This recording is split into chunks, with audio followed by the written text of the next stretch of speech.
Long before women were officially allowed to serve in the United States Army, one woman refused to accept the limits placed on her. Her name was Dr. Mary Edwards Walker, the only woman in American history to receive the Medal of Honor. Born in 1832 in Oswego, New York, Mary Edwards grew up in a family that believed strongly in education and equality.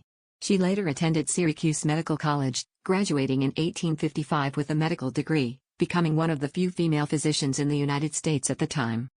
After medical school, she married fellow medical student Albert Miller Walker, taking the last name Walker, which she would keep throughout her life even after their divorce.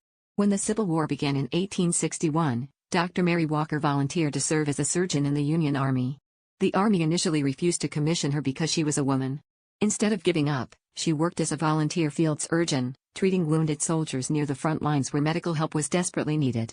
Eventually, the Army recognized her skill and dedication and appointed her as a contract surgeon, making her one of the first female surgeons to serve the U.S. Army in wartime.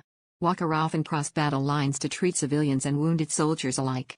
In 1864, during one of those missions, she was captured by Confederate forces and held as a prisoner of war.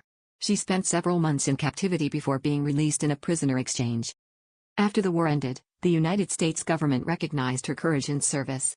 In 1865, President Andrew Johnson awarded Mary Walker the Medal of Honor for her contributions during the Civil War. Her story did not end there. Mary Walker continued advocating for women's rights, medical reform, and equality. She became known for challenging social norms, including wearing practical clothing instead of traditional dresses, arguing that women should have freedom in both society and profession. In 1917, decades after the Civil War, the government reviewed Medal of Honor recipients and attempted to revoke her medal along with hundreds of others. Mary Walker refused to return it. She continued to wear it proudly for the rest of her life. Years later, in 1977, the Medal of Honor was officially restored by President Jimmy Carter, confirming what history had already proven. Mary Walker died in 1919, but her legacy remains unmatched. She served when women were not allowed to serve. She healed soldiers in the middle of war. She survived imprisonment by the enemy.